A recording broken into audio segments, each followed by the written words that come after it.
दूसरा वादा ये है कि मैं इंशाअल्लाह, मैं और मेरी जो गवर्नमेंट आएगी, मेरा आपसे वादा है कि पाकिस्तान में जुल्म खत्म करने की हम जिहाद करेंगे। जो जुल्म इस मुल्क में हो रहा है, इसके मुतालिक हजरत अली रजी अल्लाह ताला ने फरमाया था कि कुफर का निजाम चल जाएगा लेकिन जुल्म का निजाम नहीं चल सकता।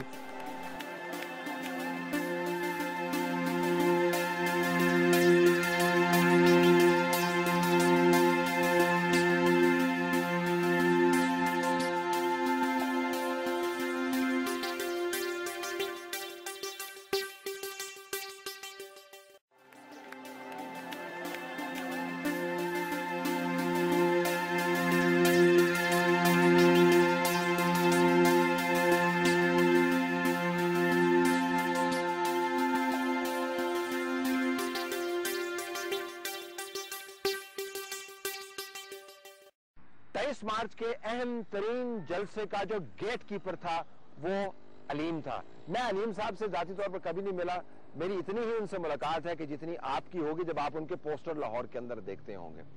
अब वो तंजीम के नुमाइंदा हैं, लाहौर के अंदर बाकायदा इलेक्टेड हैं, लेकिन लाहौर शहर में आप आते जाएं तो अलीम साहब का माजी जो है वो आपके ऊपर एक काले बादल की तरह साया कर देता है। बिलखुसूस अगर आप पीटीआई के मेंबर हैं, अगर आप मेंबर हैं और लाहौर से आपका ताल्लुक है, तो आपको पता है कि हम क्या बात कर रहे हैं। देखना अब हमने ये है कि पाकिस्तान तहरीक इंसाफ इन लोगों के साथ एसोसिएटेड होने के बावजूद एक नई पार्टी के तौर पर किस तरीके से सामने आ सकती है।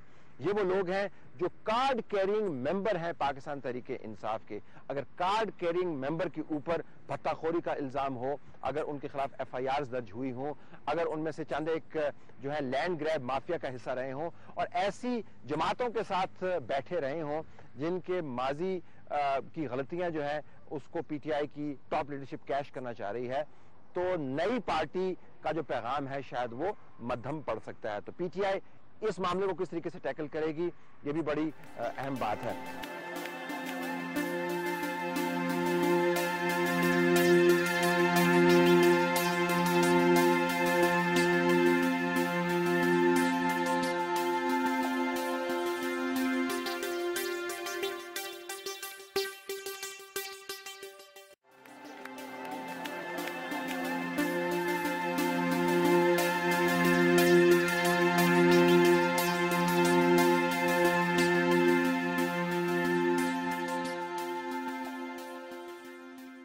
ईओबीआई स्कैम सेठी साहब, आप पहले नाज़रीन को बताएं तो सी इशू क्या है। देखिए सेठी साहब, EOBI employees old age benefit scheme, ये एक स्कीम है जिसके लिए हर एम्प्लॉई जो है किसी का भी हो, वो एक कटौती होती है उसकी तनख्वाह से पहले। वो कटौती उनकी तनख्वाह से एक्चुअली नहीं होती, तनख्वाह का एक हिस्सा होता है जो कि एम्प्लॉयर जो है अपनी जेब से देता है, वो उनके इसमें ईओबीआई में आ जाता है। इसके अंदर फिर इंश्योरेंस पॉलिसीज हैं, मेडिकल बेनिफिट्स हैं वर्कर्स के लिए और एम्प्लॉइज के लिए। तो ये एक फंड होता है, कलेक्ट होता है और ये ईओबीआई के पास होता है जिसके साथ वो वर्कर्स वेलफेयर वगैरह वगैरह करते हैं। बिल्कुल। और एम्प्लॉइज ओल्ड एज पेंशन के बाद प्राइवेट सेक्टर में पेंशन नहीं होती ना, तो उनका ख्याल करने के। अच्छा, अब इसके अंदर जो मामला है सेठी साहब वो कुछ इस तरह से है कि इस इदारे ईओबीआई ने जमीन जरदारी साहब के हुक्मरानी में, जी जरदारी साहब के दौरे हुकूमत में, और जफर गोंदल साहब थे इसके हेड जो थे, वो नजर गोंदल साहब के भाई हैं। उस दौरान इन्होंने कुछ प्रॉपर्टीज खरीदी डिफेंस हाउसिंग सोसाइटी से। जी हाँ, टोटल इन्होंने, वैसे मैं बता दूं कि तकरीबन 34 अरब रुपए से कुछ ज्यादा की प्रॉपर्टीज खरीदी। ईओबीआई को इजाजत है अपनी जो पैसा इकट्ठा हो जाता है उसको इन्वेस्ट करने के लिए, मगर वहां कुछ रिस्ट्रिक्शंस हैं कि ऐसी चीजों में मत इन्वेस्ट करें जिसमें रिस्क फैक्टर, और वो रिस्क फैक्टर की वजह से कोई नुकसान ना हो जाए। इन्वेस्टमेंट जरूर करें मगर रिस्क के बगैर करें, क्योंकि वो फंड्स जो है वो आपके नहीं है, वो पब्लिक के हैं। यहां भी उसी किस्म की।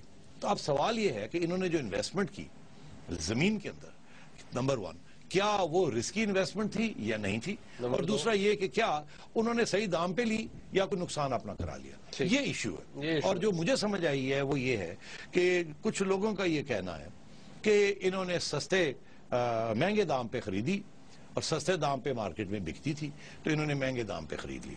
اشارہ یہ ہے، شک یہ ہے کہ اس میں کچھ ہینکی پینکی ہوئی ہے، EOBI نے کسی نے کچھ کھا پی لیا ہے، مال مہنگا خرید لیا، جو ہوتا ہے بیسکلی یہ الزام ہے، اور وہ اب سپریم کورٹ میں چلا گیا۔